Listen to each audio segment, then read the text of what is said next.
Hari ini kita akan teruskan, mari kita lihat, yaitu perumpamaan kerajaan Allah yang kedua. Saudara ingat, minggu lalu kita bicarakan tentang 4 jenis tanah.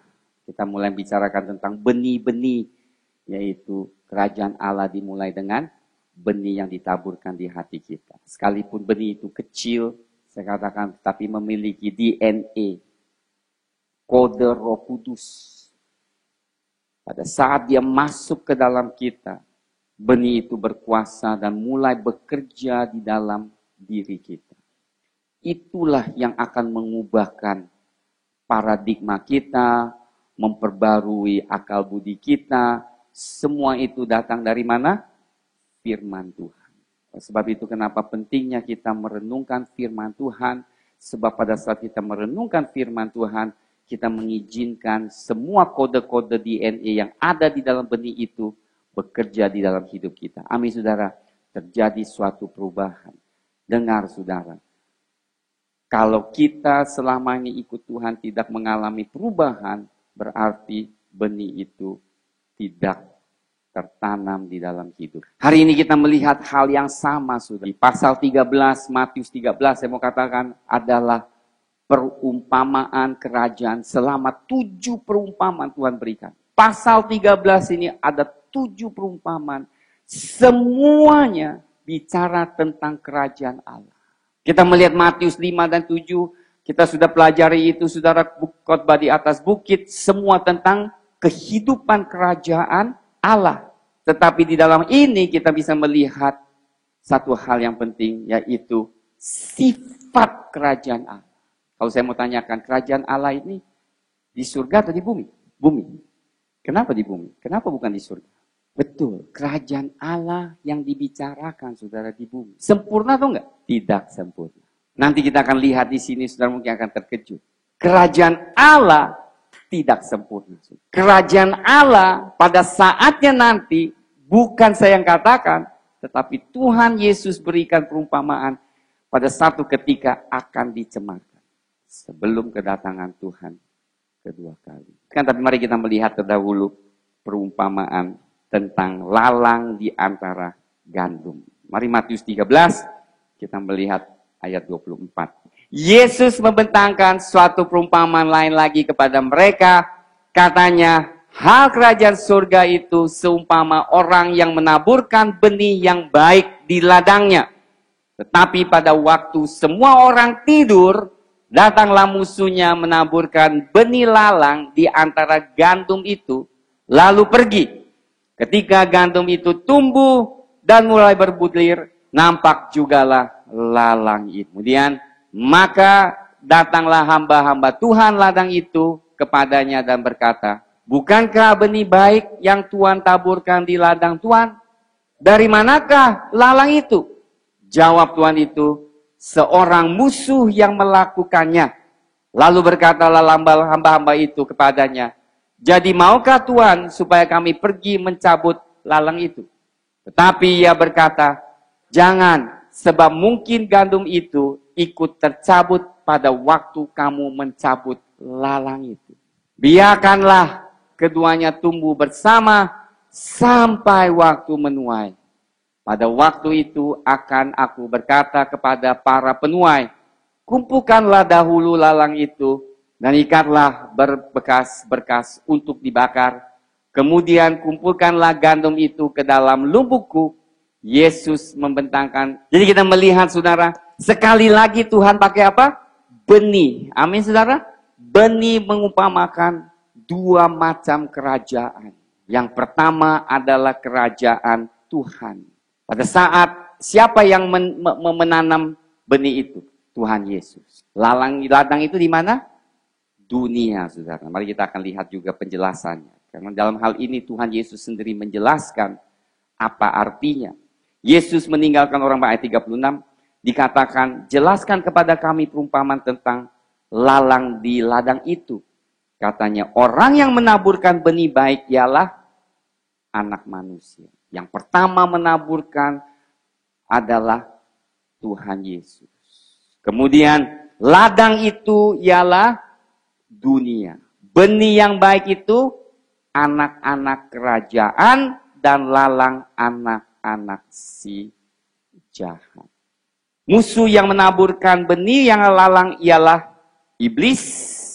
Lihat ya, siapa? Iblis. Waktu menuai ialah akhir zaman dan para penuai itu malaikat. Maka seperti lalang itu dikumpulkan dan dibakar dalam api, demikian juga pada akhir zaman. Anak manusia akan menyuruh malaikat-malaikatnya dan mereka akan mengumpulkan segala sesuatu yang menyesatkan dan semua orang yang melakukan kejahatan dari dalam kerajaannya. Semuanya akan dicampakkan ke dalam dapur api. Di sanalah akan terdapat ratapan dan kertakan gigi. Pada waktu itulah orang-orang benar akan bercahaya seperti matahari dalam kerajaan Bapa mereka. Siapa bertelinga, hendaklah ia mendengar. Mari kita berdoa dulu. Bapa surgawi, kami mengucap terima kasih Tuhan atas firman pagi hari ini yang ingin Engkau sampaikan Tuhan. Biarlah kami dapat mengerti perumpamaan yang penting ini, yaitu begitu relevan, ada kaitannya dengan zaman kami saat ini. Karena penuaian sudah dapat dilihat. Yang baik akan menjadi lebih baik, jahat akan menjadi lebih jahat. Dunia ini akan dipisahkan bagi mereka yang benar dan juga bagi mereka yang jahat. Biarlah Tuhan firman ini menjadi rema, sehingga kami dapat mengingatnya, bertumbuh di dalam nama Tuhan Yesus Kristus. Amin. Saudara melihat, saudara, Tuhan katakan ada dua jenis benih yang ditanamkan. Pada saat pertama adalah anak manusia menanamkan benih. Itu adalah firman Tuhan. Tetapi dikatakan pada saat orang tidur atau kurang memperhatikan, siapa datang? Musuh. Iblis. Iblis bekerja di tengah malam. Amin saudara. Iblis bekerja pada saat orang tidak melihat. Iblis bekerja di dalam hati kita yang belum diterangi. Iblis bekerja di dalam pikiran kita. Sehingga kita membuat pikiran kita jahat. Menginginkan hal-hal yang tidak sesuai. Iblis selalu bekerja di tempat yang gelap. Pada saat orang tidak sadar. Pada saat orang tidak perhatikan, dia mulai bekerja di dalam hati dan kehidupan saudara. Tabur. Demikian juga dikatakan, ini terjadi. Dan kemudian besok harinya, pekerja melihat, loh kok kenapa ada lalang juga? Dan apakah kita harus cabut? Tuhan katakan jangan cabut. Kenapa? Karena kita tinggal di dunia ini, kita bergaul dengan mereka, kita bertumbuh bersama, lalang dan benih yang baik ini akarnya udah menjadi satu. Jadi kalau cabut, kita pun tercabut, saudara. Saya pribadi percaya, saudara, dengar baik-baik. Perumpamaan ini ada hubungannya dengan perumpamaan yang sebelumnya. Saudara ingat perumpamaan sebelumnya? 4 jenis tanah. Hanya 1 jenis tanah yang dapat berakar dan berbuah, betul? Yang ketiga jenis tanah tidak bisa membuat benih Tuhan bertumbuh. Pada saat benih Tuhan tidak bertumbuh di tanah yang keras, lalang bisa bertumbuh di tanah yang keras. Sudah tahu kan? Lalang bahkan bisa tumbuh di semen. Betul? Lalang bisa bertumbuh di tempat yang paling tidak baik. Nggak perlu dipupuk. Dia tumbuh sendiri. Tetapi benih yang baik nggak bisa bertumbuh di situ. Benih yang baik butuh tanah yang baik. Artinya firman Tuhan yang ditanam harus mempunyai hati dan sikap yang baik untuk bertumbuh. Seandainya kita tolak, kita keras, akan ditanam benih yang dari musuh. Lalang ini bertumbuh di tanah yang gersang. Ini secara pribadi saya percaya, inilah maksudnya. Kenapa musuh bisa tanam lalang di tengah-tengah dunia? Karena hati yang menolak kebenaran. Benih yang lalang ini adalah benih yang doktrin yang palsu, penipuan yang menyesatkan. Inilah benih-benih yang iblis ingin tanamkan di hati manusia. Makanya saudara, pada saat benih itu ditanam oleh anak manusia, berarti firman itu adalah penting hati kita lembut dan remuk dan mengizinkan firman itu bekerja di dalam hati kita. Bahayanya pada saat kita menggeras, doktrin yang palsu akan mulai tumbuh di hati kita. Janganlah keras, makanya saudara, singkirkan segala batu-batu supaya firman Tuhan dapat bertumbuh. Pada akhir zaman, Tuhan katakan kita bertumbuh bersama, ya kan? Nggak mungkin kita bisa dipisahkan. Tuhan katakan, kenapa belum pisahkan? Karena belum waktunya. Tapi akan tiba saatnya, saudara. Saya percaya kita sudah sampai di mana zaman di mana dua ladang sudah matang. Yang baik kelihatan baik, yang jahat, jahatnya bukan lain. Tuhan menanamkan benih, kita akan melihat kebenaran di dalam anak-anak Tuhan akan bersinar. Tetapi iblis tanam, kita melihat kejahatan yang paling jahat dinyatakan. Saya tidak pernah melihat suatu kejahatan di mana saudara diadakan di Amerika, Planned Parenthood, di mana anak aborsi kadang masih hidup, mereka bunuh, jualkan organ-organ anak-anak. Saya nggak bisa lihat, saya nggak sanggup lihat. Kalau saya lihat, saya nggak bisa tidur.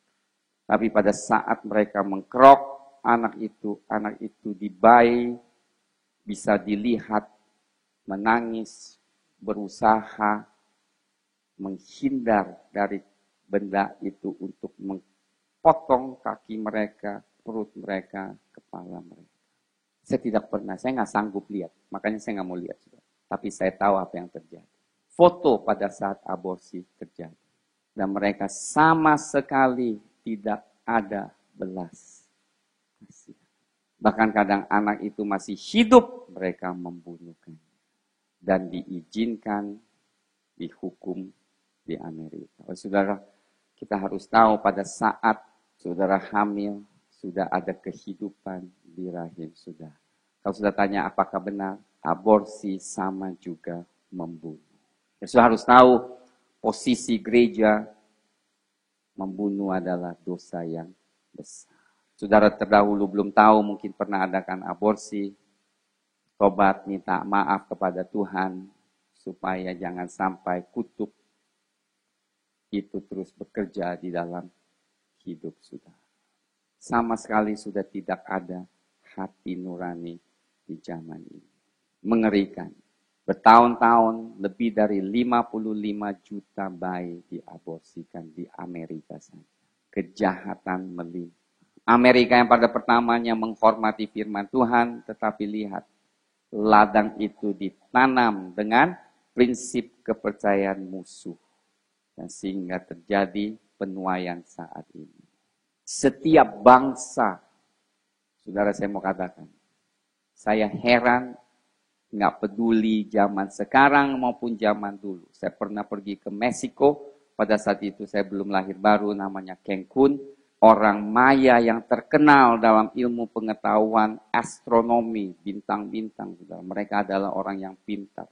Tapi saya dibawa ke satu tempat, saudara, di mana di bawahnya adalah satu tempat air yang dalam, dan mereka ada upacara melemparkan bayi mereka untuk persembahkan ke Allah dan membunuh anak-anak itu. Baik itu di zaman Israel, mereka mempersembahkan anak mereka dibakar di atas patung yang panas. Saudara, manusia itu jahat, saudara. Dan kita melihat tidak ada satu bangsa yang membunuh akan terus bisa berkembang.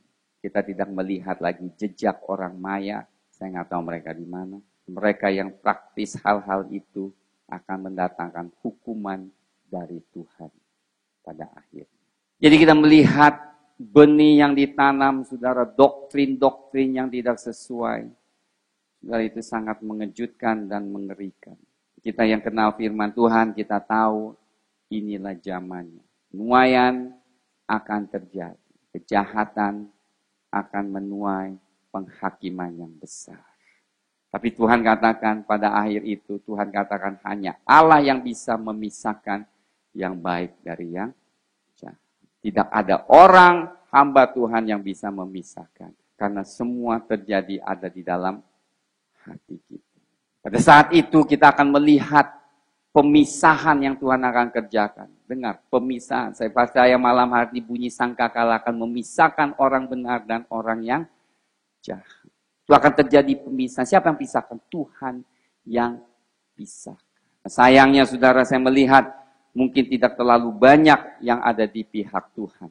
Sama seperti umat Lewi yang tidak banyak, yang pada saat Musa katakan, siapa di pihak Allah? Hanya umat Lewi yang tidak berdosa, tapi seluruh umat Israel menyembah patung lembu emas. Nah, apa yang terjadi? Mereka akan menjadi satu. Apa yang Tuhan katakan? Ikat mereka semua. Berarti kita akan melihat semua yang jahat, sekalipun mereka beda-beda, tetapi pada intinya mereka datang dari benih yang sama. Sudah tahu salah satu agenda adalah menyatukan semua agama menjadi satu. Saudara, mereka bisa terima satu dengan yang lain. Cuman hanya Kristen nggak bisa disamakan dengan agama lain. Makanya bukan kita tidak mengasihi, tetapi sifat kekristenan itu beda dengan agama lain. Agama lain berusaha memperoleh keselamatan melalui perbuatan baik, hanya kekristenan yang diselamatkan oleh karena kasih karunia Tuhan. Kemarin kita bicarakan tentang 3 jenis kasih karunia. Yang pertama adalah kasih karunia keselamatan. Kita diselamatkan bukan karena perbuatan, melainkan karena kasih karunia.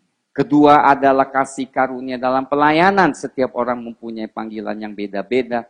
Itu semua karena kasih karunia. Saya mendengar Rabi Zakarias begitu luar biasa, saudara, menganalisa hal-hal yang dahsyat, yang disampaikan orang-orang yang intelek. Saya bilang, waduh, saya nggak bisa seperti dia. Karena dia memiliki kasih karunia yang beda dengan saya. Tapi mungkin dia tidak bisa melakukan apa yang Tuhan telah berikan kepada saya. Jadi kasih karunia itu berbeda-beda di dalam setiap panggilan anak Tuhan. Dan kemudian kasih karunia beroperasi, bekerja, di mana Tuhan bekerja sesuai dengan pribadi kita. Ada orang merasakan hati-hati tangan, ada orang seperti Rabi mempunyai intelek yang pintar, yang analisa yang baik, ada orang mempunyai urapan yang menyembuhkan, membuat. Itu adalah kasih karunia, cara Tuhan bekerja di dalam hidup kita. Tapi di sini kita melihat, saudara, 2 jenis ini pada akhir zaman. Pertama-tama mereka akan menjadi satu. Ya, saudara, jangan khawatir, semuanya menjadi satu. Tuhan katakan, engkau akan dibenci oleh bangsa-bangsa. Saudara, kekristenan tidak bisa diterima di negara apapun juga. Dulu Amerika adalah perlindungan orang Kristen. Orang Kristen yang dianiaya pergi ke Amerika mendapat kebebasan menyembah. Tetapi sekarang Kristen pun di Amerika dianiaya. Kalau saudara adalah memiliki bakery yang membuat kue-kue, saudara tidak mau menjual kue kepada pasangan homoseksual, saudara bisa masuk penjara dan didenda sampai habis semua harta saudara. Tempat di mana Amerika dulu adalah tempat di mana pada kata itu negara Kristen, tetapi sekarang juga menjadi negara yang menganiaya orang Kristen. Malahan maaf, di Indonesia masih jauh lebih baik. Tetapi pada umumnya Kristen ditolak di mana-mana. Tidak lama lagi saya percaya Tuhan Yesus nubuatan dikatakan engkau akan dibenci oleh bangsa-bangsa. Jadi dengan saudara-saudara kalau dibenci, janganlah saudara kecewa, kecil hati. Kok gue gak disukain ya udah percaya Tuhan. Apalagi saudara mulai menerapkan kehidupan saudara, siaplah kalau sampai saudara ditolak, dibenci itu adalah tanda saudara justru ada di dalam kebenaran Tuhan. Amin saudara. Jangan kata, oh kok gue dibenci. Tapi harus juga lihat, dibenci karena benar atau dibenci karena kebanyakan orang dibenci karena menyebalkan. Gitu. Yang saya maksud adalah ditolak karena saudara benar, karena saudara kudus gitu. Bukan ditolak karena kita mencuri, kita membohong gitu kan. Ya sama juga ditolak, itu sih saya nggak kasihan. Sudah nggak dapat pahalanya sih. Nggak dapat pahala lah, nggak ada upahnya. Tapi saudara ditolak karena saudara ikut Tuhan. Puji Tuhan. Syukurlah kepada Tuhan. Kenapa? Buah saudara sudah nyata. Tapi kalau masih belum ditolak, masih senang-senang. Malahan pertanyakan, apakah saudara hidup sesuai dengan firman? Ya kan? Kita ditolak di Singkawang, kita ditolak di sini. Berarti apa?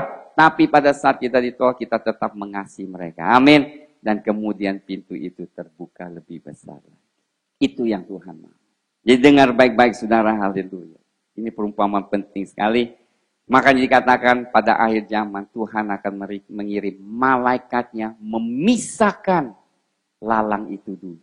Lalang akan dicabut. Saudara, dengar baik-baik.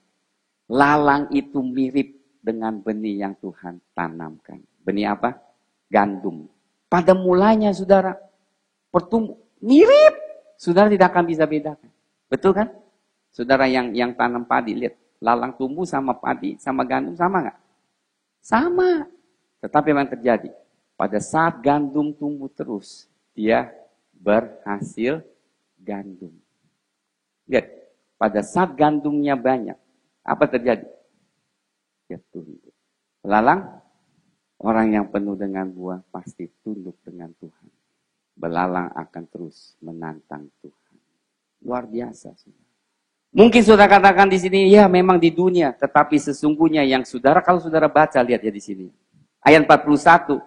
Anak manusia akan menyuruh malaikat-malaikatnya dan mereka akan mengumpulkan segala sesuatu yang menyesatkan dan semua orang yang melakukan kejahatan dari mana? Dari mana? Dari dalam kerajaannya. Berarti saudara bukan saja dunia, tetapi lalang ini juga dengan jelas ada di dalam kerajaan Allah. Maka saya katakan seperti Silvi bilang benar. Kerajaan Allah ini yang dikatakan adalah sekarang yang di bumi dan juga yang di surga. Yang di bumi tidak sempurna. 1 Yohanes 2 ayat 18-23.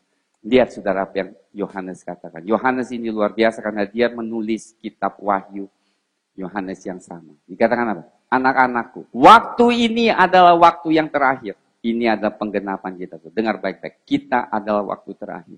Dan seperti yang telah kamu dengar, seorang antikristus akan datang. Sekarang telah bangkit banyak antikristus. Itulah tandanya bahwa waktu ini benar-benar adalah waktu yang terakhir. Yohanes tulis ini 2000 tahun yang lalu, dia bilang terakhir. Apalagi kita ya. Lebih terakhir lagi ya kan. Dikatakan 2000 tahun yang terakhir di sini. Kita udah di sini sudah. Benar-benar terakhir. Memang mereka berasal dari antara kita. Belalang. Dari mulanya pun iblis sudah tanamkan bukan di dunia. Dunia kita gereja di mana? Di dunia kan. Kita juga kena tanaman lalang di dalam kerajaan Allah. Tapi mereka tidak sungguh-sungguh termasuk pada kita. Sebab jika mereka sungguh-sungguh termasuk pada kita, niscaya mereka tetap bersama-sama dengan kita. Tetapi hal itu terjadi supaya menjadi nyata bahwa tidak semua mereka sungguh-sungguh termasuk pada kita. Lihat kan saudara, Yohanes sudah nubuatkan. Bukan semuanya ke gereja, bukan semuanya aktif di gereja. Mereka adalah gandum, tetapi banyak di antaranya adalah lalang. Kita bertumbuh nih bersama lalang nih. Saya nggak tahu siapa yang gandum, saya tahu. Cuma Tuhan yang tahu. Tapi di akhir zaman Tuhan akan menyatakan. Dahsyat ya, perumpamaan Tuhan Yesus itu dahsyat. Maka saya katakan perumpamaan Tuhan Yesus itu ada unsur profetik sampai di akhir zaman. Jangan main-main. Kita kadang pikir perumpamaan untuk zaman itu. Tidak, saudara. perumpamaan Tuhan Yesus justru menubuatkan apa yang akan terjadi.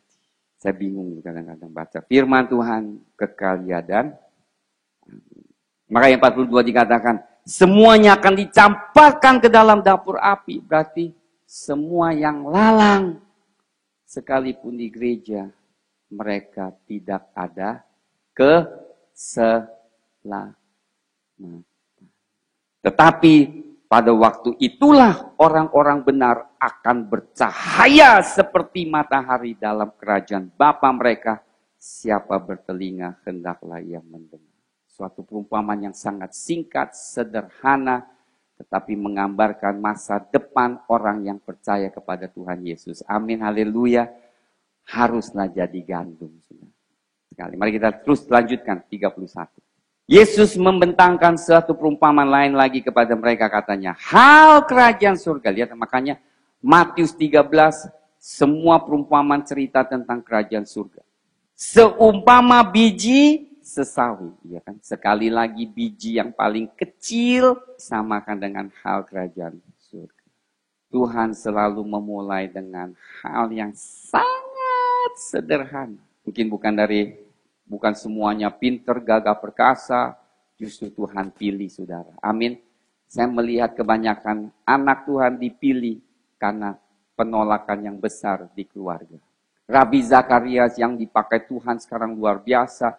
Khotbah di seluruh dunia, saudara. Di kampus-kampus yang terkenal. Saudara tahu nggak latar belakangnya dia cerita? Di antara 4 bersaudara atau 5 bersaudara. Semua abang-abangnya, saudaranya, semua mendapat gelar yang hebat, profesi yang hebat.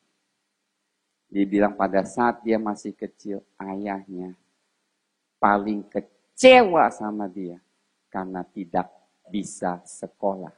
Angkanya selalu tidak baik, selalu dipukulin, saudara. Kasihan. Siapa yang suka dipukulin di sini? Saudara mempunyai benih yang potensi yang besar. Amin, saudara.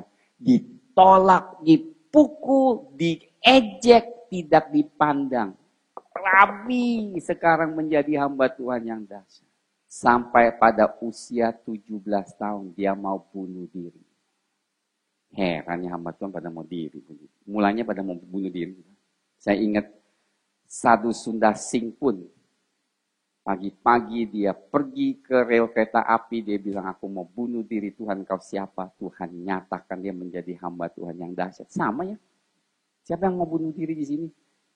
Saya doakan menjadi sadhu, jadi rabi, jadi orang-orang yang dipakai Tuhan. Amin, saudara. Ada yang mau bunuh diri di sini? Angkat tangan, gak usah malu-malu. Haleluya. Soalnya kalau mau bunuh berarti mati. Dan kemudian Tuhan bangkitkan. Haleluya. Beri tepuk tangan. Haleluya. Amin, saudara. Yang saya maksud adalah saudara jangan kecil hati, jangan kecewa. Seringkali saudara yang dipanggil justru ditolak. Paling diremehkan. Haleluya. Paling bodoh misalnya. Nanti Tuhan jadikan pintar. Amin, saudara. Paling gak dianggap.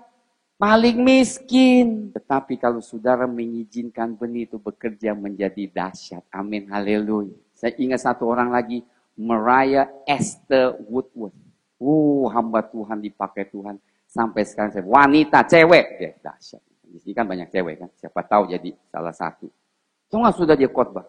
Pada saat urapan itu dahsyat, dia di atas panggung, saudara, yang tinggi, segini tinggi. Saudara. Dia khotbah, dia nggak sadar, dia keluar dari panggung, dia jalan begini. Jalan di tengah udara, saudara. Masih khotbah, nggak sadar, nggak jatuh. Udah jalan, balik lagi. Mariah Esther Woodworth. Pernah satu kali dia khotbah, tiba-tiba Roh Kudus bekerja, dia lagi begini. Tiba-tiba berhenti. Nggak bergerak 24 jam. Pas dia bangun, dia khotbah lagi, dia teruskan khotbahnya. Tapi saudara, pada saat dia dipanggil Tuhan untuk melayani, suaminya meninggal, anaknya satu-satu meninggal. Dan saat itu, penginjil wanita masih belum bisa diterima di Amerika, di mana masih sangat tradisional. Tapi dia dipakai Tuhan dengan dahsyatnya. Haleluya, amin. Yang sumbah-sumbah menjadi penginjil, balik jadi penginjil. Amin, haleluya. Apa dikatakan di sini, saudara? Biji sesawi yang diambil dan ditaburkan orang di ladangnya.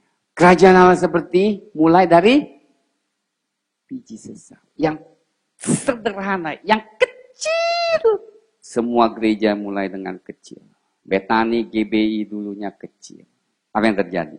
Biji itu memang yang paling kecil dari segala jenis benih. Lihat kan?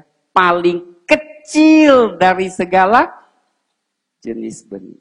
Tetapi apabila sudah tumbuh, sesawi itu lebih besar daripada sayuran yang lain. Sesawi bukanlah pohon. Dengar baik-baik. Tanaman sesawi bukan pohon. Saya tahu di sini nggak bisa bedakan pohon dan tanaman. Apa beda tanaman sama sayuran sama pohon? Apa bedanya? Ayo, siapa yang tahu? Pohon hanya satu batang. Yang tengah itu minim. Tanaman tuh, ngerti nggak? Pohon tuh ada batang di tengah yang. Tanaman itu kayak sayur. Nah, dikatakan biji sesawi paling kecil, tapi pada saat bertumbuh dia lebih besar dari segala sayuran. Karena dia adalah herbal. Ini perumpamaan aneh sekali. Lihat berikutnya apa yang Tuhan katakan. Ini bahasa Indonesianya kurang tepat ya. Dikatakan bahkan menjadi pohon. Tapi dia menjadi pohon. Bukan kehendak Tuhan. Mana mungkin biji sesawi bisa menjadi pohon. Berarti pada saat dia besar, kerajaan Allah berubah. Yang sebenarnya menjadi pohon. Bukan kehendak Tuhan. Berarti kerajaan Allah itu kecil, masih murni. Pada saat dia besar, dia menjadi pohon. Tuhan bilang, tanaman sesawi bukan pohon. Tapi kalau kita jadi pohon, kita tidak lagi menjadi herbal yang mengharumkan. Karena sesawi itu ada sejenis herbal yang mendatang wangi-wangi.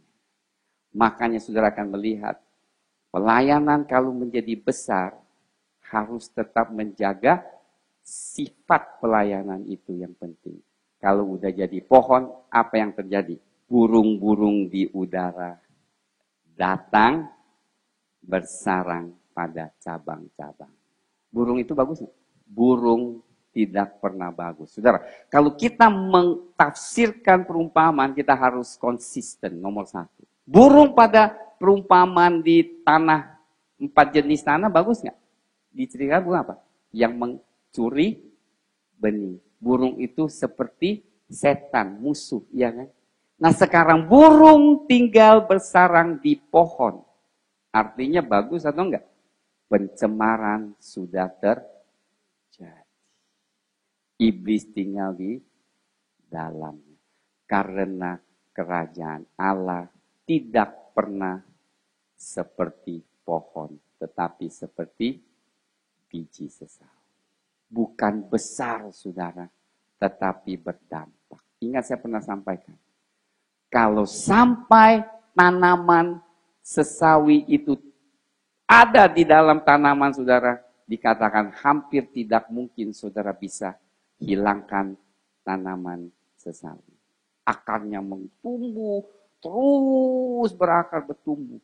Dia kecil, tapi dia merajalela. Amin saudara. Itu kerajaan. Tetapi Tuhan tahu, dia katakan kerajaan Allah seperti biji sesawi. Pada saat ditanam, kecil. Tapi kemudian dia bertumbuh menjadi besar. Lebih besar dari segala macam tanaman sayuran. Masalahnya, dia berubah sikap menjadi pohon. Pada saat menjadi pohon, maka iblis akan datang mencemarkan. Itu. Ini perumpamaan cukup menarik, saudara, sebenarnya. Berarti nubuatkan Tuhan benar kan? Gereja mula-mula adalah yang sangat murni, sangat cinta Tuhan, yang benar-benar menyebarkan firman. Nggak ada gereja besar-besar di perjanjian baru. Gereja mula-mula. Tapi jalannya waktu, timbullah gereja gedung yang besar-besar. Menjadi pohon. Doktrinnya mengacaukan, sehingga semua perbuatannya tidak sesuai dengan firman. Sama juga seperti ragi. Jadi 2 perumpamaan yang saya jadikan satu. Dan ia menceritakan perumpamaan juga kepada mereka. Hal kerajaan surga itu seumpama ragi yang diambil seorang perempuan. dan diadukan ke dalam tepung terigu 3 sukat sampai hamir seluruhnya. Ragi itu bagus enggak? Tidak baik. Tuhan katakan, lihat, perhatikan Matius 16, 6 ayat 12. Berkata kepada mereka, berjaga-jagalah dan waspadalah terhadap ragi orang Farisi dan Saduki. Ragi itu bagus enggak? Enggak bagus. Mereka berpikir seorang berkata pada yang lain, karena kita tidak membawa roti. Ketika Yesus mengetahui, mengapa kamu membicarakan soal tidak roti? Hai orang-orang yang kurang percaya. Ayat berikut, belum juga kamu mengerti. Tidak kamu ingat 5 roti untuk 5.000 orang? Ayat 11. Bagaimana mungkin kamu tidak mengerti bahwa bukan roti yang dimaksudkan? Aku berkata kepadamu, waspadalah terhadap ragi orang Farisi dan Saduki. Artinya apa? Doktrin pengajaran yang tercemar. Kerajaan Allah seperti wanita. Wanita itu adalah gereja. Ingat kan? Selalu kita katakan wanita adalah gereja. Tepung ditaruh ragi, diaduk. Enggak lama, semuanya dikatakan apa? Hamir seluruhnya. Ragi. Roti kalau ditaruh ragi dan hamir, apa terjadi? Pada megah. Kenapa harus makan roti tidak beragi? Berarti hal yang kudus dan murni sudah. Tetapi kerajaan Allah seperti apa? Seperti wanita yang sedikit-sedikit menaruh pelajaran yang keliru ke dalam kerajaan Allah. Sehingga seluruh tubuh Kristus tercemar dengan pelajaran yang keliru. Sekarang yang keliru justru menjadi normal, yang benar menjadi tidak normal. Kita ada di zaman di mana saudara, yang dosa tidak kita berani bicara, hal-hal yang jahat kita izinkan terjadi di dalam kerajaan surga. Ragi itu saudara menarik sekali, saya pelajari dengan hal ini. Ragi itu bisa terjadi fermentase karena tidak ada oksigen. Dengar baik-baik saudara. Saya pelajari kenapa Tuhan pakai ragi. Fermentase, ya kan? Kenapa bisa terjadi? Sebab pada saat roti dibuat, dia harus tutup. Istri saya selalu bikin, ibu selalu bikin roti, harus tutup. Nggak boleh ada oksigen. Baru tumbuh kembang. Oksigen adalah Roh Kudus. Di mana gereja tidak ada Roh Kudus dan hanya doktrin-doktrin manusia, ragi terbentuk. Makanya Tuhan itu dahsyat sekali. Dia pakai ragi. Kenapa ragi? Karena ragi adalah doktrin tanpa kehidupan kuasa Roh Kudus. Makanya Paulus katakan, aku bukan sampaikan dengan firman saja, tetapi demonstrasi kuasa Roh Kudus. Power. Real power. Benar-benar kuasa. Urapan Roh Kudus. Di ragi adalah doktrin di mana tidak ada nafas Roh Kudus di dalamnya, akan menjadi ragi. Saudara akan menjadi kering sekalipun saudara ke gereja, saudara tidak mengalami kehidupan Roh Allah. Dahsyat saudara, perumpamaan. Ya, saudara nanti pulang pelajari 3 perumpamaan hari ini. Mungkin minggu depan saya sampaikan sedikit lagi tentang perumpamaan hari ini. Sekalipun pendek tetapi banyak maknanya.